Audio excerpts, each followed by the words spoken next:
اعوذ باللہ من الشیطان الرجیم بسم اللہ الرحمن الرحیم الحمد للہ رب العالمین وصلی اللہ علی سیدنا و نبینا محمد و آلہ الطیبین الطاہرین۔ مرحلہ اولیٰ کے اندر ہماری بحث 11ویں فصل میں تھی، جس میں علامہ طباطبائی رحمۃ اللہ علیہ وہ معدوم مطلق کے بارے میں حکم کو بیان فرماتے ہیں۔ اس میں علامہ نے اپنا مدعا اس طریقے سے پیش کیا تھا کہ معدوم مطلق کے بارے میں خبر دینا ممکن نہیں ہے، یعنی از لحاظ واقعیت شناسی و ہستی شناسی، چونکہ معدوم مطلق لا شیء محض ہے، اصلاً کوئی شیئیت نہیں رکھتا ہے، لہٰذا اس کے بارے میں خبر نہیں دی جا سکتی ہے۔ اس کے علاوہ حکم بیان کرنا یا کسی شے کے بارے میں خبر دینا وہ ثبوت شیئن لشیئن ہوتا ہے یا اثبات شیئن لشیئن ہوتا ہے، جبکہ معدوم مطلق اساساً لا شیء ہے، کچھ ہے ہی نہیں، لہٰذا اس کے بارے میں خبر بھی نہیں دی جا سکتی ہے۔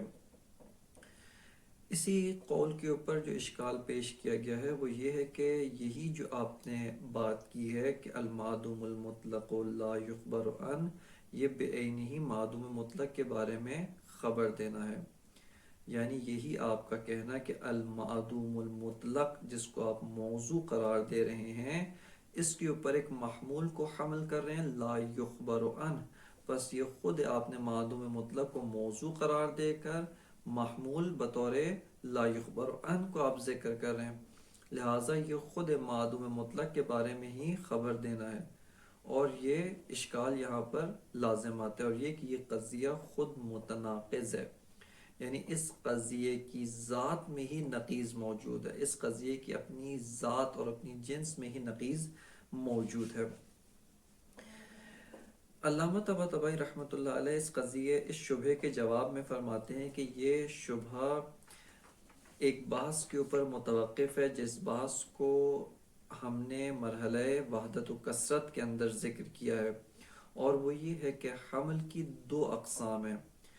ایک حمل ہے حمل ذاتی اولی، جس کے اندر موضوع اور محمول از لحاظ مفہوم و ذات اتحاد رکھتے ہیں، وحدت رکھتے ہیں، لیکن از لحاظ اعتبار ایک اور جہت سے نہیں، ایک جہت دیگر کے ساتھ، جیسے اجمال و تفصیل یا کسی متوہم کے توہم کی وجہ سے ان میں مغایرت پیدا ہوتی ہے، لہٰذا آپ یہاں پر قضیہ تشکیل دیتے ہیں الانسان و انسان، یا الانسان و حیوان ناطق کے حیوان ناطق مفہوماً و ذاتاً بعینہ وہی انسان ہے، لیکن اس میں اجمال اور تفصیل کا فرق ہے۔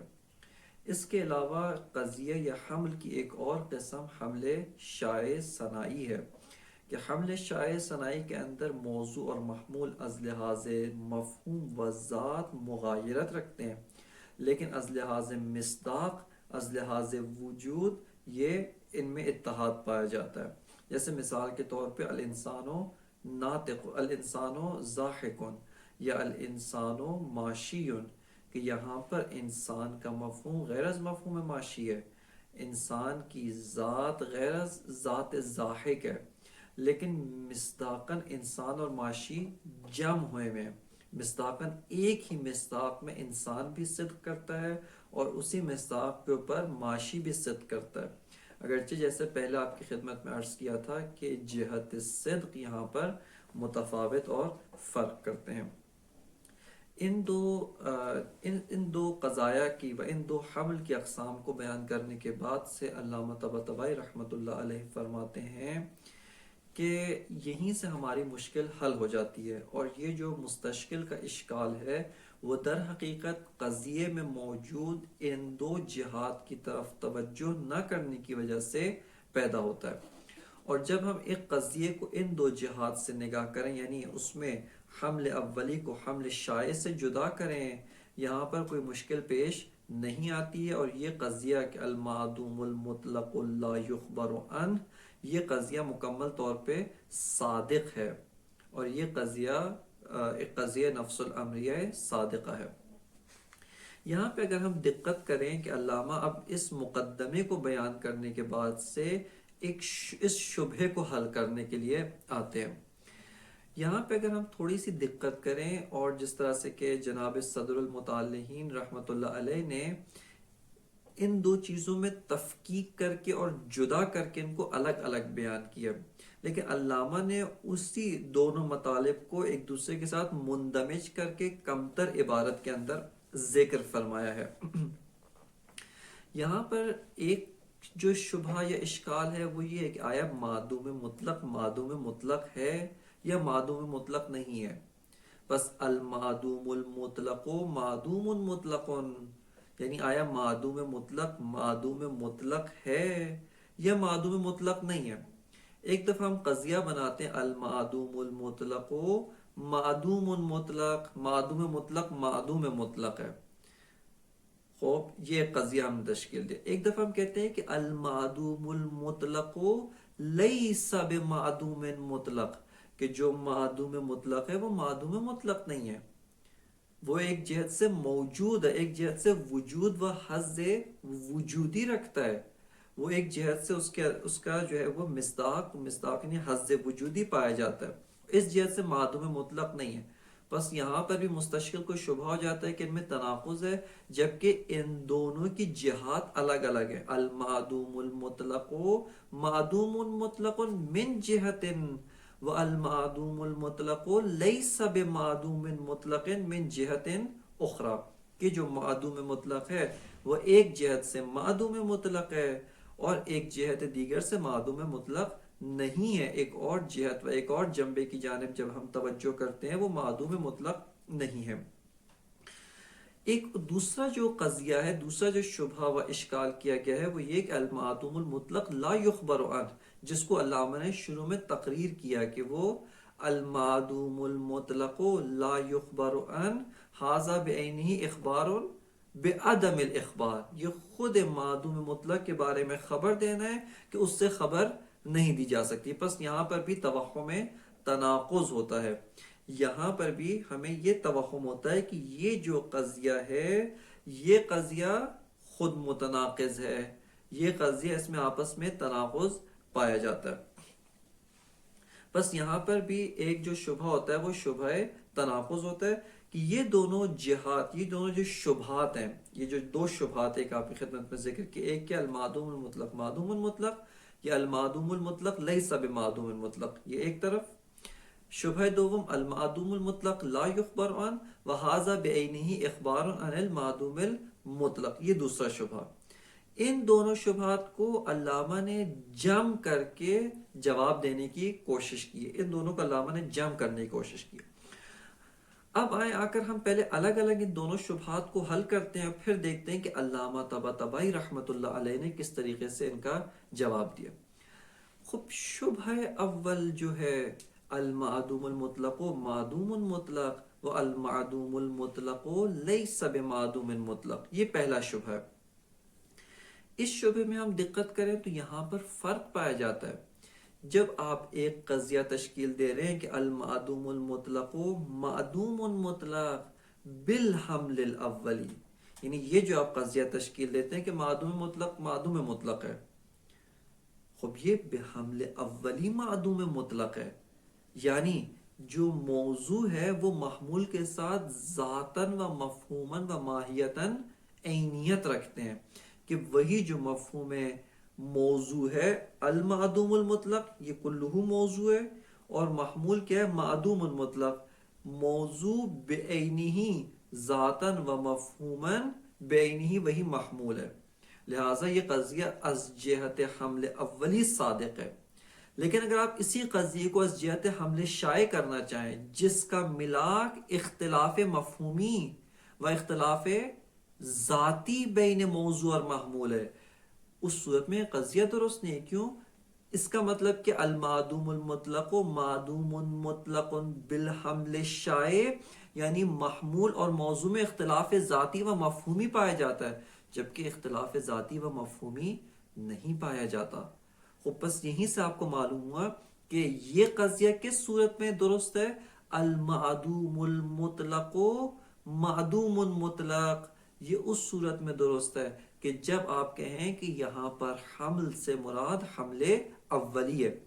المعدوم المطلق معدوم مطلق بالحمل الاولی. اس صورت میں قضیہ صادق ہے وگرنہ صادق نہیں ہے. دوسری جہت سے ہم دیکھتے ہیں کہ دوسرا قضیہ کہ المعدوم المطلق لیس بمعدوم مطلق، کہ معدوم مطلق نہیں ہے. یہ قضیہ اس صورت میں صادق ہے اگر حمل اولی ہو تو صادق نہیں ہے. کیوں؟ ہر شے خودش ہے، ہوویت ہے، انسان ہے، زید ہے، بکر ہے، شجر ہے، ہر شے خودش ہے. یعنی ہر شے وہ اپنی ذات کے ساتھ عینیت رکھتی ہے. سلب و شے نفس ہی محال ہے. بس ہر شے ہوویت ہے، لہذا ہر شے وہ اپنی شے ہے، وہ خود ہے، اس کے علاوہ نہیں ہو سکتا. لہٰذا اگر آپ کہیں المعدوم المطلق لیس بمعدوم مطلق بالحمل الاولی، یہاں پر درست نہیں، یہ قضیہ درست نہیں، یہاں پر تناقض لازم آتا ہے. پس المعدوم المطلق معدوم مطلق بالحمل الاولی قضیہ صادقہ ہے. کیوں؟ موضوع محمول عینیت مفہومی، عینیت ذاتی، اور اس کے بعد مرحلہ دوم میں عینیت مصداقی بھی رکھتے ہیں، حتماً عینیت مصداقی رکھتے ہیں. خب یہ قضیہ یہاں پر. اب آئیں حمل شائع کے لحاظ سے دیکھتے ہیں. حمل شائع کے لحاظ سے آپ کی خدمت میں بیان کیا کہ حمل شائع کا ملاک کیا ہے کہ از لحاظ ذات و از لحاظ مفہوم ان میں اختلاف پایا جانا چاہیے، مصداق میں ایک ہو. بس یہ جو ہم کہہ رہے ہیں کہ المعدوم المطلق لیس بمعدوم مطلق بالحمل الشائع، کہ معدوم مطلق نہیں ہے بالحمل الشائع.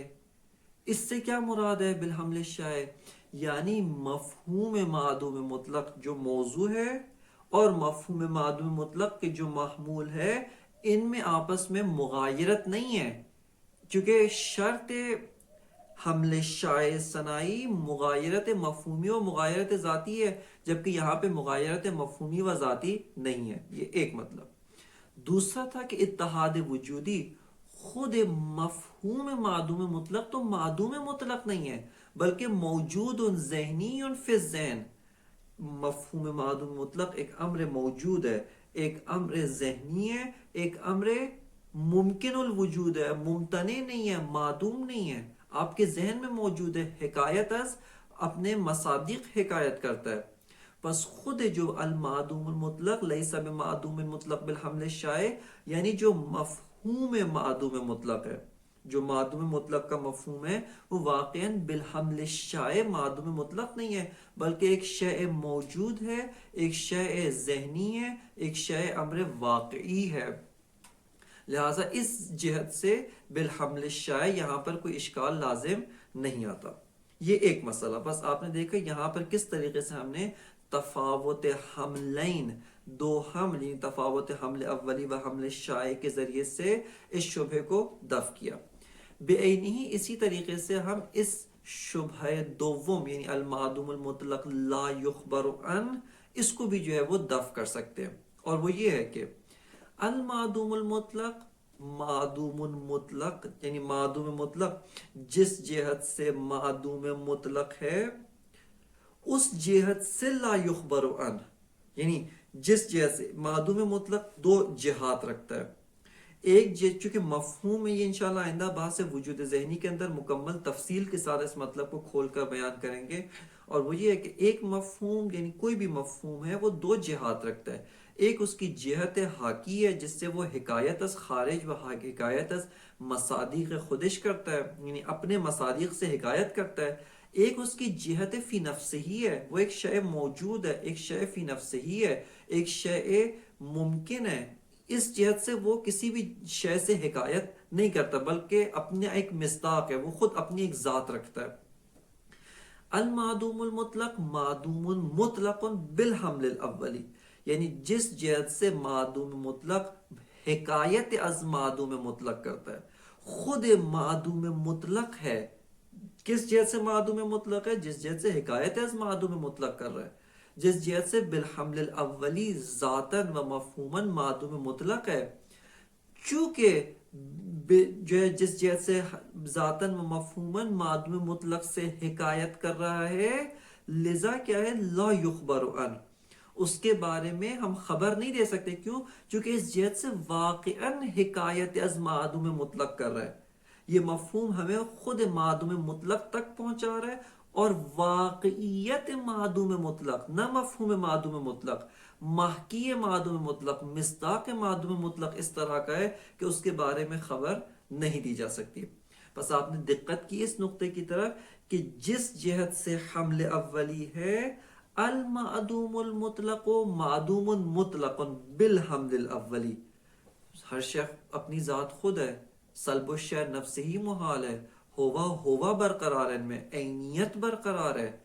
جس جہت سے معدوم مطلق ہے، وہ جہت کون سی؟ بالحمل الاولی، لذا لا یخبر عن، اس سے خبر نہیں دی جا سکتی، اس کو ہم بیان نہیں کر سکتے، اس کے بارے میں کوئی حکم واقعی نفس الامری بیان نہیں کر سکتے. لیکن یہی معدوم مطلق ایک اور جہت رکھتا ہے، اور وہ جہت کیا ہے کہ المعدوم المطلق لیس بمعدوم مطلق بالحمل الشائع، کہ خود معدوم مطلق بالحمل الشائع معدوم مطلق نہیں ہے. معدوم مطلق جس جہت سے یہ مفہوم خود ہے، مفہوم معدوم مطلق اپنی ذات رکھتا ہے، اس جہت سے موجود ذہنی ہے، وجود ذہنی ہے، حکایت از خارج کر رہا ہے، ایک آثار واقعی تکوینی رکھتا ہے. اس جہت سے تو یہ معدوم مطلق نہیں ہے، اس جہت سے ایک امر موجود ہے، کیونکہ کوئی امر معدوم حکایت از خارج نہیں کر سکتا. بس جس جہت سے یہ ایک امر موجود ہے، جس جہت سے یہ ایک معدوم مطلق نہیں ہے، جس جہت سے معدوم مطلق نہیں ہے، لذا کیا ہے یخبر عن، اس سے خبر دے سکتے ہیں. بس توجہ کریں، ہمارا وہ جو قاعدہ تھا، جس قاعدے کے اندر یہ کہا تھا کہ المعدوم المطلق لا یخبر عن، وہ قاعدہ نقض نہیں ہوتا. کیوں؟ چونکہ خود اس کی دو جہات ہیں. ایک جہت ہے جس جہت سے یہ حکایت از معدوم مطلق کرتا ہے، جس جہت سے یہ ہمیں مصادیق معدوم مطلق تک ایصال کرتا ہے، لذا لا یخبر عن، ان کے بارے میں خبر نہیں دی جا سکتی، چونکہ وہ لا شیعیت محض ہے. لیکن جو اس مفہوم معدوم مطلق کی اپنی ذات ہے، اس کی اپنی حیثیت ہے، جس جہت سے وہ خود ہے، ہوویت ہے، یعنی خود مفہوم معدوم مطلق، تو امر موجود ہے، معدوم مطلق نہیں ہے. اس جہت سے اس کے اوپر ہم حکم لا یخبر عن کو جو ہے وہ لگا سکتے ہیں. لہذا فرماتے ہیں کہ علامہ فرماتے ہیں کوئی تناقض لازم نہیں آتا. بس فرماتے ہیں والمعدوم المطلق معدوم مطلق بالحمل الاولی، فرماتے ہیں کہ جو معدوم مطلق ہے وہ وہی معدوم مطلق ہے بالحمل الاولی، از لحاظ حمل اولی معدوم مطلق ہے. ولا یخبر عن، اور اسی جہت حمل اولی سے آپ معدوم مطلق پہ کوئی خبر نہیں دے سکتے. کیوں؟ چونکہ لا شیعیت محض ہے، اصلا موجود نہیں ہے، من جمیل جہات معدوم ہے، لہٰذا اس کے بارے میں کوئی خبر نہیں دے سکتے. لہٰذا فرماتے ہیں ولا یخبر عن، پس اس کے بارے میں کوئی خبر نہیں دی جا سکتی. یہ ایک جہت دیگر سے کیا؟ وَلَيْسَ بِمَعْدُومٍ مُطْلَقٍ بل موجود من الموجودات الذہنیت بالحمل الشائع. یہ مفہوم معدوم مطلق بالحمل الشائع تو معدوم مطلق نہیں ہے. آپ اس کو غور کریں، امر ذہنی ہے، حکایت از مصادیق کر رہا ہے، اس کے ساتھ آپ یہ کلی ہے، اس کے بہت سارے مصادیق. خب ایک امر معدوم محض جو کسی بھی جہت سے موجود نہ ہو، یہ سارے کام انجام نہیں دے سکتا. بس المعدوم المطلق اس جہت سے کہ مفہوم معدوم مطلق ہے، لیس بمعدوم مطلق، معدوم مطلق نہیں ہے، بل موجود من الموجودات الذہنیت بالحمل الشائع، بلکہ وہ موجود ذہنی ہے بالحمل الشائع. بالحمل الشائع ایک امر موجود ہے، ایک امر معدوم نہیں ہے بلکہ موجود ہے. وَلِذَا يُخْبَرُ عَنْهُ، پس اسی جہت حمل شائع سے ہی اس معدوم مطلق کے بارے میں خبر دی جا سکتی ہے، بِعَدَمِ الْإِخْبَارِ عَنْ، کہ اس کی جو حمل اولی والی جہت ہے اس کے بارے میں خبر نہیں دے سکتے. فلا تناقض، پس علامہ فرماتے ہیں کوئی تناقض لازم نہیں آتا. خوب علامہ فرماتے ہیں کہ یہیں پر ہم کچھ قضایا اور ذکر کرتے ہیں کہ جنہوں نے تاریخ فلسفہ و تاریخ علم فلسفہ کے اندر جو ہے وہ کافی زیادہ مشکلات و اشکالات کو اٹھایا ہے، جن کو حکماء یہ قبل از جناب صدر المتعلقین حل کرنے سے قاصر تھے۔ لیکن ہمارے پاس چونکہ ایک ملاک آ گیا، وہ حمل اولی و حمل شائع کا ملاک ہے، اس ملاک و اس معیار کے ذریعے سے ہم ان قضایا کو بھی حل کر سکتے ہیں۔ بس اگرچہ آپ دیکھیں جو علامہ کا عنوان ہے فی ان المعدوم المطلق لا خبر ان، اس عنوان کے متعلق مباحث یہیں پر ختم ہے۔ جہاں تک علامہ کا پہلا پیراگراف تمام ہوتا ہے وہیں پہ فلا تناقضہ پہ باس ختم ہے۔ لیکن یہاں پہ علامہ مربوط مباحث کو یعنی ذکر کرتے ہیں تاکہ یہیں سے اسی ملاک کے ذریعے سے ہی بعض اور جو قضایا ہے، بعض اور جو تناقضات جن میں توہم تناقض ہوا ہے، جن میں توہم تناقض ہوا ہے، ان کو بھی ہم یہیں پر حل کرتے ہیں۔ ان میں سے ایک قضیہ ہے الجزئی جزئی، جیسے آپ علم منطق کے اندر تقسیم کرتے ہیں کہ علم حصولی دو اقسام رکھتا ہے، تصور و تصدیق۔ علم حصولی تصور یا تصور جزئی ہے یا کلی ہوتا ہے، مفہوم یہ مفہوم جزئی ہوتا ہے یا مفہوم کلی ہوتا ہے۔ کلی اور جزئی کا ملاک جو علم منطق کے اندر بیان کیا جاتا ہے وہ یہ ہے کہ الجزئی لا ينطبق علی کثیرین، جو انطباق بر کثیرین نہیں رکھتا بلکہ مفہوم ہے، انطباق رکھتا ہے، ذاتاً منطبق ہوتا ہے، لیکن ایک مصداق کے اوپر منطبق ہوتا ہے، اس کا ایک ہی مصداق ہے۔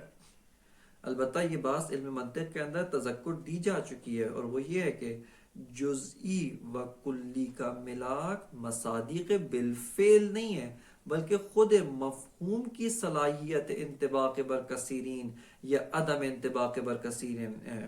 یعنی مثال کے طور پہ ممکن ہے ایک مفہوم اپنی ذات کے لحاظ سے انطباق بر کثیرین رکھتا ہو، لیکن واقعیت خارجی میں اس کا کوئی مصداق نہیں ہے یا ایک سے زیادہ مصادیق موجود نہیں ہے۔ جیسے مثال کے طور پہ مفہوم واجب الوجود، مفہوم واجب الوجود خود واجب الوجود متعدد مصادیق رکھتا ہے، یعنی خود آپ اس مفہوم کو ذکر کریں، مفہوم کو نگاہ کریں، مفہوم کہتا ہے کہ میں کیا ہوں، ینطبق علی کثیرین، اگر یہ واجب الوجود ہے میں اس پہ بھی صدق کروں گا، یہ دوسرا واجب الوجود ہے اس پہ بھی صدق کرتا ہوں، تیسرا واجب الوجود پیدا ہو جائے اس پہ بھی صدق کروں گا۔ بس جتنے مصادیق واجب الوجود لاتے جائیں، مفہوم واجب الوجود اس کے اوپر صدق کرنے کے لیے آمادہ اور تیار ہے۔ بس یہ جو مفہوم ہے یہ مفہوم کلی ہے۔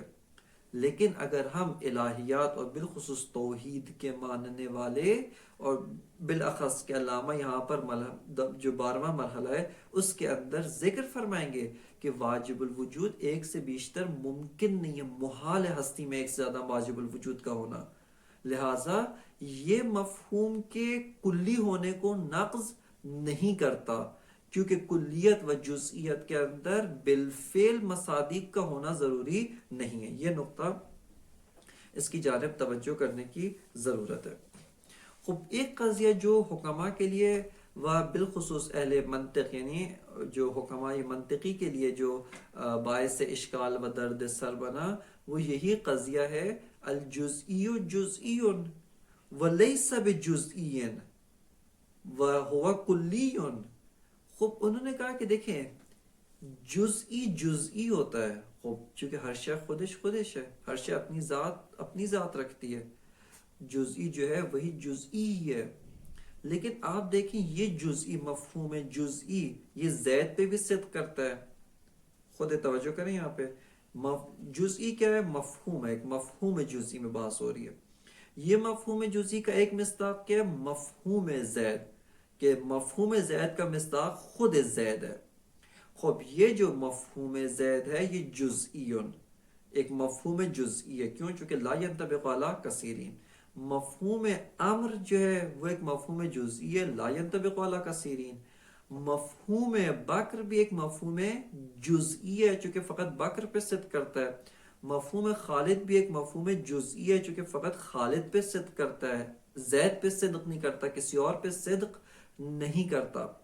خب ایک ہے مفہوم زید، مفہوم عامر، مفہوم بکر، مفہوم خالد، یہ اور اس کے علاوہ الا ماشاء اللہ یہ کتاب، اس کتاب کا مفہوم، کتاب دوم کا مفہوم، ایک کتاب سوم کا مفہوم، اس درخت کا مفہوم، اس درخت، یہ سارے مفاہیم مفاہیم جزئی ہیں، اور یہ مفاہیم خود کے خود مصداق مفہوم الجزئی ہیں، یعنی یہ جو مفہوم جزئی ہے اس کی یہ مصادیق یہ سارے مفاہیم جزئیاں ہیں، بس خود جو مفہوم جزئی ہے ایک مفہوم کلی ہے، کیوں؟ چونکہ ینطبق علی کثیرین بالفعل، بالفعل منطبق بر کثیرین ہے، بالفعل واقعا و حقیقتاً بالفعل جو ہے وہ مصادیق کثیرہ کے اوپر صدق کر رہا ہے۔ یہ مفہوم یہ کتاب، مثال کے طور پہ کتاب ہے بدایت الحکم علامہ طباطبائی، یہ نسخہ اس کتاب کا ایک مفہوم جزئی ہے۔ یہ انسان، حاضل انسان ایک مفہوم جزئی ہے، زید، بکر، امر، خالد، یہ سارے مفاہیم جزئیہ، یہ سارے کے سارے مفاہیم جزئیہ خود مصداق ہیں المفہوم الجزئی کے، وہ مفہوم کی جو جزئی ہے اس کی یہ سارے کے سارے مصادیق ہیں، بس خود مفہوم جزئی تو ایک مفہوم کلی ہوا، کیوں؟ ینطبق علی کثیرین، یہ منطبق بر کثیرین ہے۔ بس اس جہت کے ساتھ آپ نے توجہ کی کہ یہاں پر ایک تناقض لازم آتا ہے، اور وہ کیا؟ الجزئی جزئی، جزئی جزئی ہے، کیوں؟ اگر جزئی جزئی نہ ہو سلب الشیء نفس ہی لازم آتا ہے جو محال ہے۔ خب دوسری طرف سے ہم دیکھ رہے ہیں کہ جزئی جزئی نہیں ہے، کلی ہے، ینطبق علی کثیرین لیس بجزئی، خب جزئی منطبق بر کثیرین ہو رہا ہے، جزئی نہیں ہے، کلی ہو گیا۔ علامہ فرماتے ہیں یہ اشکال بھی بہت واضح ہے، اور یہاں پر بھی تفاوت حملین کے ساتھ اس اشکال کو ہم حل کر سکتے ہیں کہ الجزئی جزئی بالحمل الاولی، درست ہے کہ مفہوم جزئی خود جزئی ہے، دیگه خود مفہوم جزئی مفہوم جزئی ہے، ہر شے خودش خودش ہے، ہر شے اپنی ذات کے لحاظ سے خود ہوتی ہے، سلب الشیء عن نفسه محال، کسی بھی شے کو اپنی ذات سے، اس ذات کو اپنی ذات سے سلب کرنا محال ہے، بس اس لحاظ و اس اعتبار جو حمل اولی ہے اس لحاظ سے ہر شے خودش ہے۔ لیکن بالحمل شائع یہ مفہوم جزئی ایک امر کلی ہے، ایک مفہوم کلی ہے، کیوں؟ چونکہ مصادیق بالفعل رکھتا ہے، بس تناقض کی جو شرائط ہیں، جو تناقض قضایا میں جو تناقض کی شرائط پیش کی جاتی ہیں، 8 شرائط جن کو علم منطق میں ذکر کیا، وحدت موضوع، وحدت معمول و الی آخر، ان میں سے ایک شرط وحدت حمل بھی ہے، اور وہ شرط یہاں پہ پوری نہیں ہے، کیوں؟ الجزئی جزئی بالحمل الاولی والجزئی لیس بجزئی بالحمل الشائع، بس فلا تناقض، اس صورت میں کوئی تناقض نہیں ہے۔ ہاں اگر آپ اس طریقے سے کہیں الجزئی جزئی بالحمل الاولی والجزئی لیس بجزئی بالحمل الاولی، یہاں پر تناقض لازم آتا ہے۔ یا اگر آپ یہ قضیہ بنائیں الجزئی جزئی بالحمل الشائع والجزئی لیس بجزئی بالحمل الشائع، یہاں پر تناقض لازم آتا ہے، لیکن یہ کہنا کہ الجزئی جزئی بالحمل الاولی والجزئی لیس بجزئی بالحمل الشائع، اس صورت میں کوئی تناقض لازم نہیں آتا ہے۔ ایک اور جو اس کا مصداق ہے جہاں پر توہم تناقض ہوا ہے وہ ہے شریک الباری، یعنی خداوند متعال باری تعالی کا شریک جو ممتنع الذات ہے، ممتنع الوجود ہے، جس کے لیے وجود ممتنع ہے، اس کا خارج میں متحقق ہونا محال ہے۔ خب شریک الباری کے بارے میں بھی یہی ہے، شریک الباری شریک باری، جو شریک باری ہے وہ شریک باری ہے، وہ اپنی ذات خود رکھتا ہے، اس کے علاوہ کوئی شے دیگر نہیں ہے۔ لیکن ایک اور جہت سے دیکھیں، بس شریک الباری شریک الباری، بس ممتنع ہے، کیوں ممتنع ہے؟ چونکہ شریک الباری ہے، ممتنع الوجود ہے، محال ہے اس کا خارج میں تحقق ہونا۔ لیکن ہم دیکھتے ہیں کہ خارج میں متحقق ہوا ہے، کس طرح سے؟ خب یہ شریک الباری لیس بشریک باری، کیونکہ معقول فی الذہن، آپ کے ذہن میں مفہوم شریک باری موجود نہیں ہے، مگر وہ مفہوم موجود ہے. ہم کہتے ہیں مفہوم شریک باری کا مفہوم ذہن میں موجود ہے، بس موجود ہو گیا، ممتنع نہیں ہے، ممکن ہے. وہ علامہ فرماتے ہیں یہی فرق ہے، تفاوت حملین، کہ شریک الباری بالحمل الاولی، شریک باری ہے لیکن از جہت حمل اولی شریک باری ہے. اور جس جہت سے شریک الباری ہے یعنی بالحمل الاولی شریک الباری ہے، محال ممتنع الوجود، لا يمکن ان یتحقق، اس کا تحقق ممکن نہیں ہے. لیکن بالحمل شائع، مفہوم شریک باری تو شریک باری نہیں ہے، وہ مفہوم شریک باری ہے، ایک موجود ذہنی ہے، ایک امر ممکن ہے. اس جہت سے شریک الباری نہیں ہے، اس جہت سے مخلوق باری ہے، اس جہت سے ممکن الوجود ہے، اس جہت سے ایک امر موجود ہے.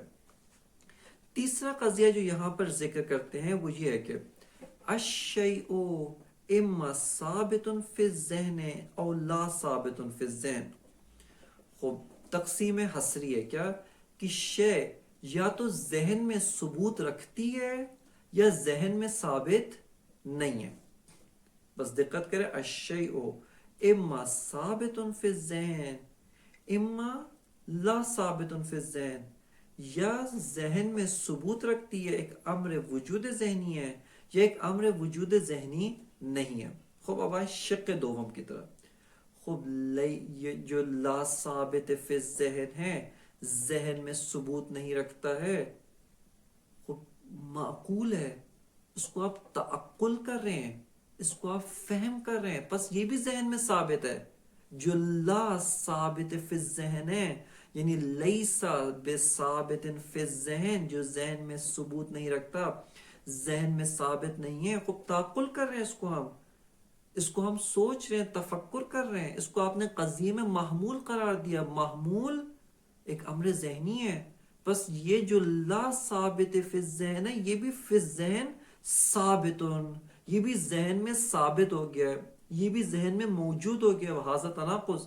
علامہ فرماتے ہیں یہ قضیہ بھی بہت آسانی کے ساتھ قابل جواب ہے کہ جو لا ثابت فی الذہن ہے وہ لا ثابت فی الذہن ہے من جہت حمل الاولی، وہ از جہت حمل اولی لا ثابت فی الذہن ہے، لیکن لا ثابت فی الذہن از جہت حمل شائع، جو کہ مفہوم لا ثابت فی الذہن از جہت حمل شائع خوب ثابت فی الذہن، ذہن میں موجود ہے، ایک امر محمول ہے، اس کو آپ نے تعقل کیا ہے، تفکر کیا ہے، بس بالحمل شائع ہوا ثابت فی الذہن، ذہن میں موجود ہے.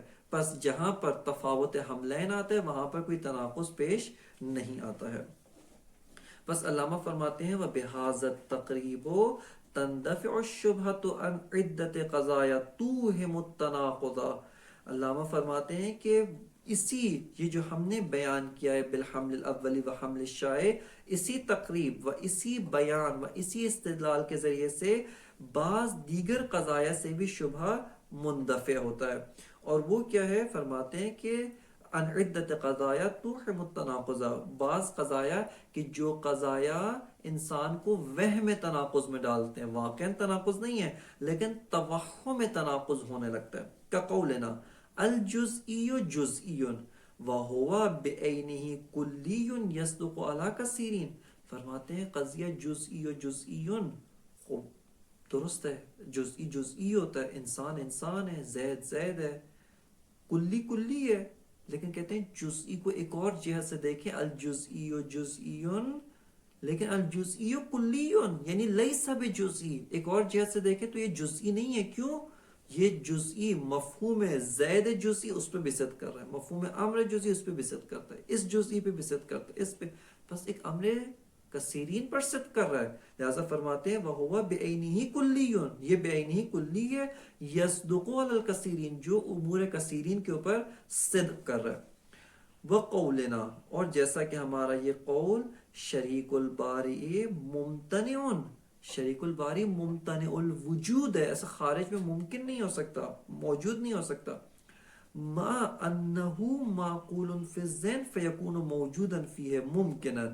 فرماتے ہیں کہ خوب شریک الباری کو تو آپ نے تعقل کیا ہے، موضوع قرار دیا، پس موجود ذہنی ہو گیا، پس ممکن الوجود، پس تناقض لازم آتا ہے. کیوں؟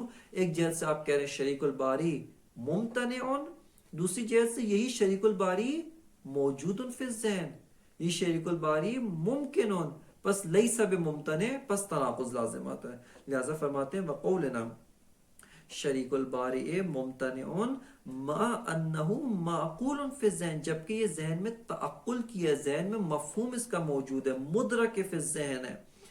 فیکون موجودا فیہ ممکنہ، پس یہ شریک باری موجود در ذہن ہے، ممکن الوجود ہے.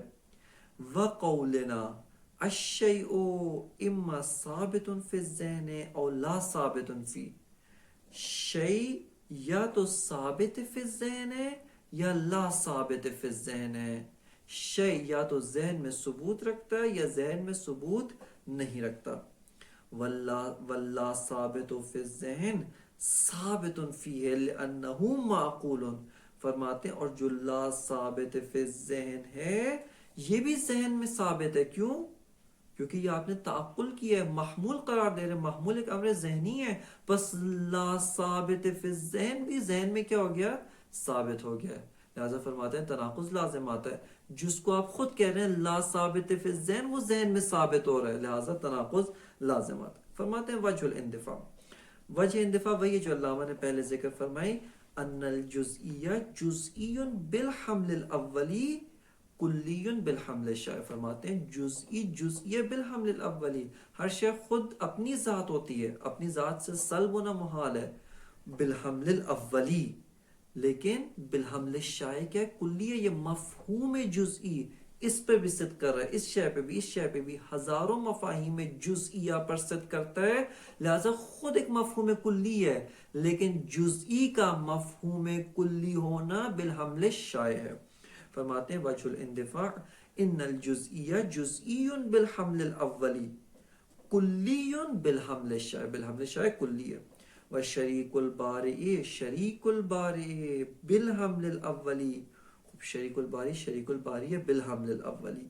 پس جب بالحمل الاولی شریک الباری ہے لہذا ممتنع الوجود، لا يمکن ان یکون موجودا، اصلا ممکن نہیں ہے کہ موجود ہو، محال ہے کہ موجود ہو، کیونکہ شریک الباری ہے، بالحمل الاولی شریک الباری ہے.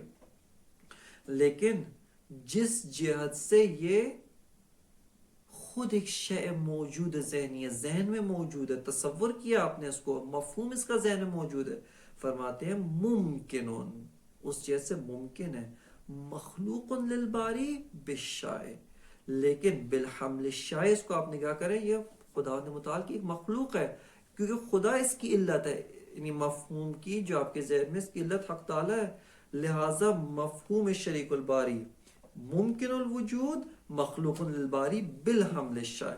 لہذا یہاں پر جہاد کو معین کرنا و جہاد کی جانب توجہ رکھنا ضروری ہے. واللہ ثابت، تیسرا جو قضیہ تھا جس میں توہم تناقض ہوا، واللہ ثابت فی الذہن کذالک بالحمل الاولی، واللہ ثابت فی الذہن لا ثابت فی الذہن بالحمل الاولی، بالحمل الاولی لا ثابت ہے، لیکن وثابت فیہ بالشائع، لیکن از لحاظ حمل شائع ثابت فی الذہن ہے، ذہن میں ثابت ہے. بس یہیں پر 11ویں فصل کو علامہ طباطبائی رحمۃ اللہ علیہ تمام کرتے ہیں. اس کے بعد سے ہم وارد ہوتے ہیں 12ویں فصل میں، کہ جو مرحلہ اولا کی آخری فصل ہے، اور یہ بھی انتہائی اہم مباحث ہے، انتہائی تاریخی مباحث، یعنی قدیم تاریخ جناب شیخ الرئیس یا شاید اس سے بھی پہلے سے یہ بحث جو ہے وہ بیان ہوتی آ رہی ہے. یہاں پر بعض جن چیزوں کی جانب توجہ کرنے کی ضرورت ہے، اس سے پہلے کہ ہم خود محتوا یہ فصل کے اندر وارد ہوں، کہ شاید آج اس فصل کے بارے میں بعض مقدمات بیان کیے جائیں، اور درس بعدی کے اندر، جلسہ بعدی کے اندر ہم خود محتوا فصل و عبارت علامہ طباطبائی رحمۃ اللہ علیہ میں وارد ہوں. اور وہ یہ ہے کہ اس بحث کو 2 طریقے سے دیکھا جا سکتا ہے، اور علامہ نے نہایت الحکمہ میں یہی کام کیا ہے. ایک مرتبہ ہم اس بحث کو بعنوان احکام سلبی معدوم میں سے بیان کر سکتے ہیں، یعنی المعدوم اعادت المعدوم ممتنع، یعنی اعادہ معدوم ممتنع ہے۔ بس یہاں پر ہم اس معدوم کو یعنی اس موضوع کو، اس بحث کو از جہت احکام امتناعی معدوم شمار کریں، یعنی اس کو ہم احکام معدوم میں سے قرار دیں، عوارض ذاتیہ معدوم میں سے قرار دیں۔ ایک اور جو اس موضوع و اس بحث کو بیان کرنے کا روش ہے، درست روش ہے، اور اس کو حکما و حکما سے پہلے یا حکما سے تقدم رکھتے ہیں اس مسئلے کے اندر، وہ ہے عرفا۔ عرفا نے اس مسئلے کو اس جہت سے بیان کیا ہے، لا تکرار فی التجلی یا لا تکرر فی التجلی۔ چونکہ عرفا وحدت شخصی وجود کے قائل ہیں، وحدت شخصی اطلاقی سمدی وجود کے قائل ہیں، بقیہ موجودات کثرات ان سب کو از جنس و سنخ تجلی مانتے ہیں، کیونکہ جنس و سنخ وجود سے نہیں ہے، کہ انشاءاللہ ان کی مباحث اپنی جگہ پر اس کے بارے میں تفصیل سے بیان کی جائیں گی۔ اس کے بارے میں حکماء قاعدہ کہتے ہیں کہ کوئی بھی تجلی اس میں تکرار نہیں ہے۔ جب ایک تجلی حق تعالیٰ افاضہ کرتا ہے اور وہ تجلی افاضے کے بعد معدوم ہوتی ہے، دوسری جو تجلی ہے وہ بعینی ہی پہلی تجلی نہیں ہے، اگرچہ ممکن ہے اس کے شبیہ ہو، اگرچہ ممکن ہے کچھ جہات سے، کچھ دیگر جہات سے پہلی والی تجلی سے بہت زیادہ مشابہت و مماثلت رکھتی ہو، لیکن بعینی من جمیع الجہات، بعینی وہی تجلی ہو، فرماتے ہیں یہ ممکن نہیں ہے۔ لا تکرار فی التجلی، یہیں سے یہ قاعدہ جناب صدر المتعلہین انہوں نے اس کو وجود میں جاری کیا، اور فرماتے ہیں لا تکرر فی الوجود، کہ جناب صدر المتعلہین نے اس بات کو لا تکرر فی الوجود کے عنوان سے بیان کیا۔ اگر اس بات کو لا تکرر فی الوجود کے عنوان سے بیان کرے، اس صورت میں یہ بات عوارض ذاتیہ سلبیہ وجود میں سے ہے، کہ آپ اس بات کو عوارض وجود میں سے قرار دے رہے ہیں، نہ کہ عوارض عدم میں سے۔ پس یعنی یہ لا تکرار فی التجلی یا لا تکرار فی الوجود ولا تکرر فی الوجود، اس جہت سے دیکھیں یعنی وجود میں تکرر نہیں ہے، وجود میں تکرار نہیں ہے، اس جہت سے دیکھیں تو یہ عوارض ذاتیہ وجود میں سے ہے اور احکام سلبیہ وجود میں سے ہے، اور اس عنوان کے ساتھ اس بحث کو ہمیں ملحق کرنا چاہیے فصل سابق کے ساتھ، کہ جہاں پہ علامہ نے بیان کیے فی احکام الوجود السلبیت، جہاں پہ احکام سلبی وجود کو بیان کرتے ہیں، وہیں پر ایک حکم ہفتم کے طور پہ اس کو بھی بیان کرنا چاہیے، اور یہ اسی کے ساتھ جو ہے وہ احکام سلبی وجود میں سے ملحق ہو جائے گا۔ بس یہاں پر اس بحث کو دو جہات سے دیکھا جا سکتا ہے۔ نہایت الحکمہ کے اندر علامہ طباطبائی رحمۃ اللہ علیہ نے اسی بحث کو فی امتناع اعادت المعلوم معدوم بعینہ، اسی بحث کو لا تکرر یا لا تکرار فی الوجود کے عنوان سے علامہ نے ذکر فرمایا ہے۔ پس وہاں پہ علامہ نے انہ لا تکرر فی الوجود کے عنوان سے علامہ نے ذکر کیا ہے۔ خب یہ مطلب یہاں پر واضح ہے، اور جناب صدر المتعلین نے بھی اس طرح سے کیا، لیکن جناب صدر سے پہلے بقیہ حکماء و دیگر بزرگواران انہوں نے اس بحث کو فی امتناع اعادت المعدوم اسی عنوان سے ذکر کیا۔ پس اگر اس بحث کو آپ دیگر کتب کے اندر مطالعہ کرنا چاہیں، یہ دو عناوین لا تکرر فی الوجود یا لا تکرار فی الوجود، یا دوسرا عنوان فی امتناع اعادت المعدوم یا استحالہ اعادہ معدوم، اس جہت سے ہمیں کتب حکمی کے اندر تلاش کرنا چاہیے۔ یہ ایک مطلب۔ دوسرا مطلب جو ہے وہ از جہت تاریخی ہے، کہ یہ جو بحث ہے ایک نزاع قدیمی بین حکماء و متکلمین حکماء، یہ ایک گروہ، و متکلمین محض واقع ہوا ہے۔ چونکہ متکلمین محض کہ جن کا اصلی فکر و ان کی اصلی ہدف دفاع از قضایا دینیہ، دفاع از متون دینیہ، دفاع از اعتقادات دینیہ، و ان کی کوشش ہے کہ ہر روش، چاہے روش عقلی ہو، چاہے روش نقلی ہو، چاہے کسی اور روش سے، ان کی کوشش یہ ہے کہ متون دینی کا دفاع کریں. انہوں نے آ کر اس بحث کو ایک اور طریقے سے بیان کیا ہے. انہوں نے آ کر اس بحث کو جائز قرار دیا، اعادہ معدوم کو جائز بلکہ واجب قرار دیا کہ حتماً اعادہ معدوم ہونا چاہیے. وہ فرماتے ہیں، حکماء کہتے ہیں کہ شرائع دینی، ہم کتب دینیہ کے اندر، متون دینیہ، آیات و روایات کے اندر جو مذہب اسلام، حتی مذہب اسلام سے پہلے بھی جتنے بھی ادیان توحیدی و ادیان آسمانی ہیں، ان سب کے اندر قیامت کا وعدہ دیا گیا ہے. خوب قیامت کا وعدہ کس طریقے سے دیا گیا ہے کہ انسان اس دنیا کے اندر مر جاتا ہے، اس کا جسم مٹی میں دفن کر دیا جائے گا، معدوم ہو جائے گا، وہ جسم کے ذرات پراکندہ ہو کے مٹی خاک کا حصہ بن جائیں گے، معدوم ہو جائیں گے.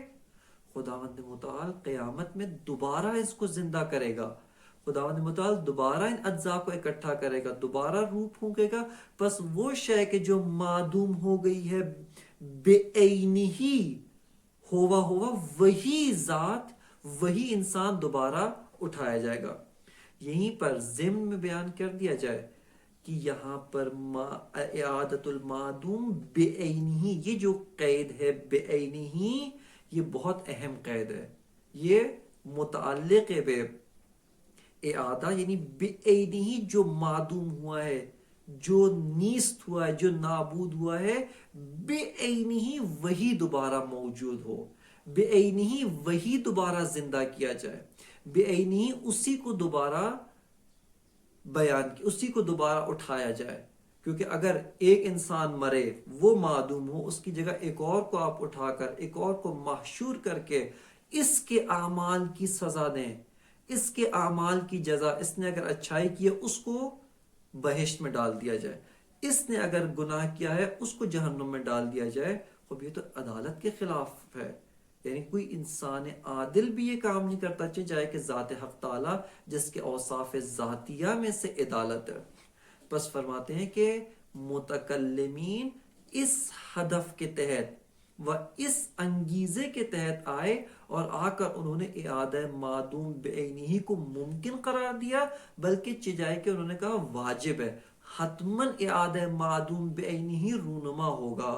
چونکہ ادیان توحیدی نے وعدہ دیا ہے، کتاب مقدس قرآن مجید نے وعدہ دیا ہے، قیامت کا ذکر کیا، معاد کا ذکر کیا، کذالک النشور، تمہارا اٹھایا جانا. خوب اس طرح کی بے تحاشا آیات موجود ہیں. حضرت ابراہیم علی نبینا وآلہ السلام، ان کا واقعہ ذکر کر کے کہ 4 پرندے لے کے الگ الگ کیا اور ان کو ذبح کیا، اور اس طریقے سے بدن کو دوبارہ اکٹھے کیے جانے کا ذکر کیا گیا، اور اس کے علاوہ دیگر روایات جو اس مطلب کے اوپر فراوان ہے. بس انہوں نے کہا اعادہ معدوم بعینہ واجب ہے. اس کے برعکس حکماء و وہ متکلمین کہ جو فلسفی مشرب ہیں، جنہوں نے فلسفہ و علوم عقلیہ سے بھی تک کلام میں جو ہے وہ استفادہ کیا ہے، اور اس سے بھی دفاع دین میں آ کر مدد لی ہے، وہ سب کے سب اس امر کے اوپر متفق ہیں، اس امر کے اوپر اتفاق رکھتے ہیں کہ اعادہ معدوم بعینہ محال ہے، اعادہ معدوم بعینہ ممتنع ہے، ایسا رونما ہونا ممتنع ہے. اور وہ کہتے ہیں کہ در حقیقت قیامت جس کا خداوند متعال نے وعدہ دیا ہے، شرائع حقہ نے وعدہ دیا ہے، اعادہ معدوم نہیں ہے. وہ موت انتقال از دار بدار دیگر ہے. خلقتم للبقاء لا للفنا، حدیث ظاہر نبوی ہے جس میں فرمایا گیا کہ خلقتم للبقاء لا للفنا، خب تم بقا کے لیے خلق کیے گئے ہو، تم باقی رہنے کے لیے خلق کیے گئے ہو، نہ اس کے لیے کہ تمہیں معدوم کر دیا جائے، تم نابود ہو جاؤ، نیست ہو جاؤ. اس کے لیے خلق نہیں کیے گئے. انما تنتقل من دار الى دار، خب موت کیا ہے؟ انتقال از ایک دار بدار دیگر، ایک گھر سے دوسرے گھر کی جانب منتقل ہونا، یہ حقیقت موت ہے. بس حکماء و متکلمین فلسفی و متکلمین جو فلسفی مشرب ہیں، یہ سب کے سب اس امر کے اوپر متفق ہیں کہ اعادہ معدوم بعینہ وہ محال ہے. خب اس مطلب کی توضیح کہ اعادہ معدوم بعینی سے کیا مراد ہے، خود اس کا تصور، خود اس کو درست طور پہ سمجھنا، اس کی فہم، کہ اگر یہی فہم حاصل ہو جائے، جناب شیخ الرئیس شیخ ابو علی سینا کہتے ہیں کہ یہاں پر یہ مسئلہ بدیہی و تصدیق ہے، اس کی تصدیق کے لیے کوئی دلیل کی ضرورت نہیں ہے، اس کی تصدیق کے لیے ہمارے پاس صرف اور صرف تصور طرفین کافی برائے تصدیق ہے۔ بس اولیات میں سے، بدیہیات میں سے اس کے لیے اوپر کوئی ہمیں دلیل کی ضرورت نہیں ہے۔ بس اس وجہ سے اس کا درست تصور پیدا کرنا اور درست طور پہ اس مطلب کو سمجھنا، یہ سب سے اولویت پہ قرار پاتا ہے کہ اس کو درست طور پہ تصور کرے، اور اس کے بعد اس کے ادلہ، کہ اگر کوئی اس کو ایک امر بدیہی اولی مانتا ہے، اس صورت میں ادلہ یہ براہین نہیں ہے بلکہ تنبیہات ہیں، لیکن اگر کوئی اس مسئلے کو مسئلہ نظری مانتا ہے، اس صورت میں ساری کی ساری براہین ہیں اور اس مطلب کو اس بات کرتی ہیں۔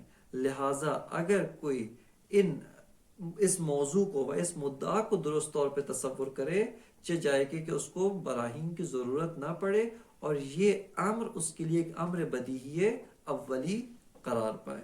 لہٰذا ان تفاصیل کو انشاءاللہ آئندہ آنے والے درس کے اندر دیکھا جائے گا، اور تفصیل کے ساتھ علامہ کی عبارت کے ساتھ ساتھ جو دیگر مطالب ہیں ان کی جانب بھی توجہ کی جائے گی۔ وصلی اللہ علی سیدنا و نبینا محمد و آلہ الطیبین